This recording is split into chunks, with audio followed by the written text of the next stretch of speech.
Alright, I am not normally someone who covers leaks on my channel, but this is a situation where I basically feel like I have to. So if you haven't been paying attention to leaks, the short version is that the information about the characters that are getting buffs in 3.4 was released last night. All of these leaks are definitely early, which means it's worth taking with some grains of salt, but these same things have been in leak discussions for a while now, so the info from last night was more or less confirmation that the stuff previously considered sus is most likely true. I'm not going to go over the details for all the characters here because for the most part, the buffs seem fine. That is, except for one, and that's who I wanted to talk about today. For some quick context, the character I want to talk about specifically is Jingliu, who, if you don't know, is my favorite character in HSR. Hearing she was going to get a buff to begin with was super awesome to me. This is a character that I really like and I enjoy playing, but over time it became less possible to do so because of the state of the game. Knowing she was going to be playable in the future was exciting, and it definitely gave me a reason to be interested in continuing to play this game. Right? Like, at the end of the day, I just want to have fun playing the characters that I like, and I want to be able to use them in content without it feeling bad. So in short, the buffs the characters are getting is something that by all rights should be considered good, and like I said, for all the other characters, it actually is. Jingliu unfortunately seems to be the one exception, and here's why. Her kit is apparently being changed to become fully HP scaling, and her attack conversion is being replaced with a crit damage buff. While I do realize that these changes probably aren't everything, and there will also probably be some multiplier changes that make her base kit stronger than it was, it comes with some immediate problems that I've been concerned about since the super early and sus leaks about this change were being released. So let's talk about what's concerning to me, because honestly, this is moving past concern to just pure frustration. As a baseline, my concerns can be summed up with this. Everything we previously collected for this character is now essentially useless, and this comes with multiple parts. For one, her light cone options are now going to be entirely different. Previously, if you didn't have her SIG, you could very easily go with the light cone from the Herder store, or if you didn't have that, you could go with something like the Clara light cone as a separate, but kinda cope option. If you didn't have either of those, Secret Vow existed, and if you didn't have that, there were quite a few other 4-star gacha light cones that at the very least buff your attack, so you'd always have something that you could use. With this change though, if you don't have her signature, there are now only 2 accessible destruction light cones in the entire game that will work with her kit.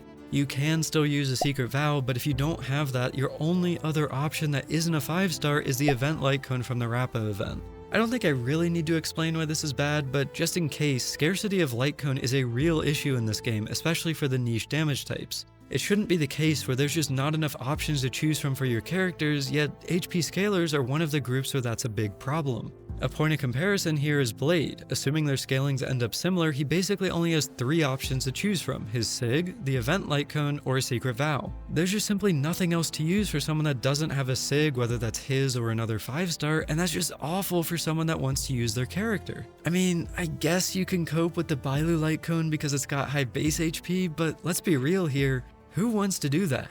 Alongside that, reminder, some people just get unlucky with light cones. For example, I only have an S3 swordplay, and that's after spending quite a lot of money on this game. So what if someone just doesn't have copies of Secret Vow, or what if they're a new player? That leaves the only viable options as a SIG or the event light cone, and that event light cone might already be in use on characters like Blade or Maide.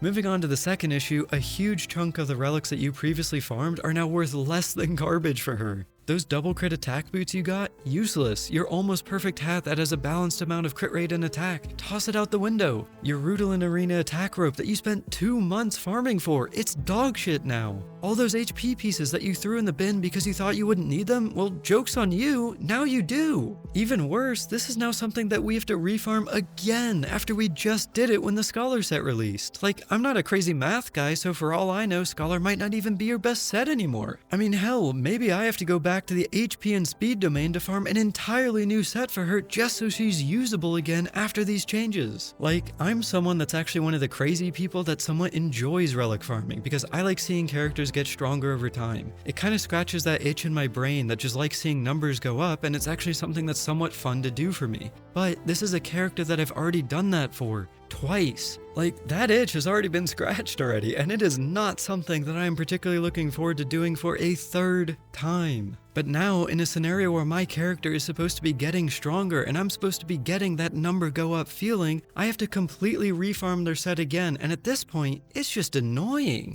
When I make a character strong, I want them to remain strong, not just in terms of meta relevance and power creep and all that stuff, but also in terms of the things I farm for them actually staying relevant. While I enjoy the part of relic farming that gets me that number go up feeling, I don't enjoy the idea of having to spend the next 6 months trying to get a new and usable set for her. The crazy part is that that's not even the worst of it. In my opinion, it's actually her teammates where the biggest issue lies, and this is what's extremely frustrating for me.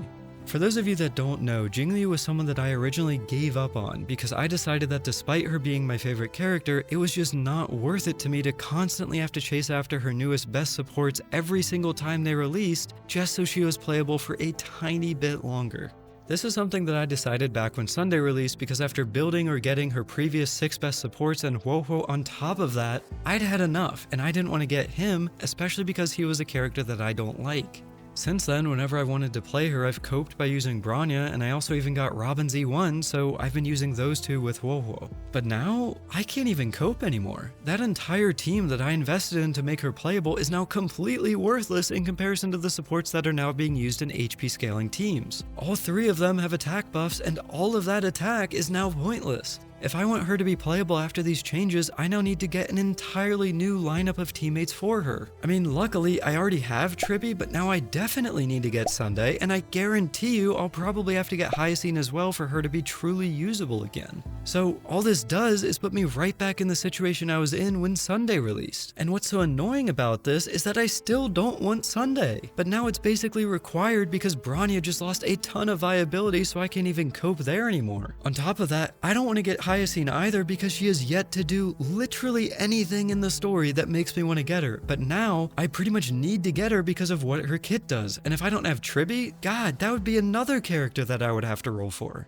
Like now it's not the 7th support in Sunday that I would need to get, but the 8th and the 9th too, and for someone that just strictly wants to play their favorite character, this is awful. It's not just about the teammates, it's about having to refarm the relics, it's about needing new light cones. Like all of this stuff is just added bullshit that does not need to be here to fix Jingliu's kit. Let's be honest here, there is absolutely no reason for her to become an HP scaler. Before doing this, they could have changed her major traces, buffed her multipliers, given her another trace, made her a dual DPS carry by offering buffs to the team, and that's just off the top of my head. There are 10,000 things they could have changed with her kit to make her viable without the need for her to be an HP scaler.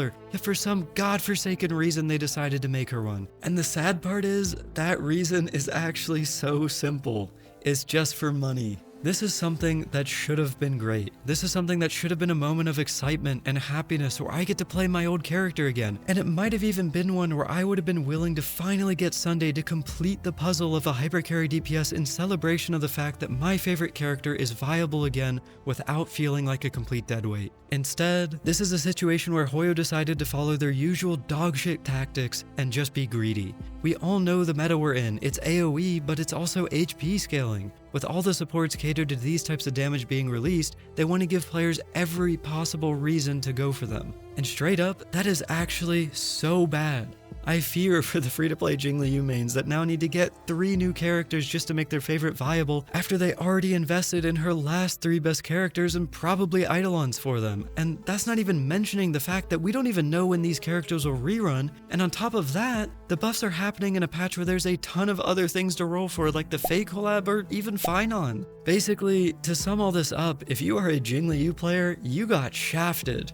While I'm sure she'll be perfectly fine and playable if you have all the new supports that she'll want, if you're someone that invested into her old kit and her teammates for that and the relics and everything else, all I can say is I hope you have other characters that want that stuff instead. Anyway, I am disappointed and I am sad. Hope you enjoyed listening to this crash out, and as usual, thanks for watching, subscribe, and I'll see you for a more normal video next week.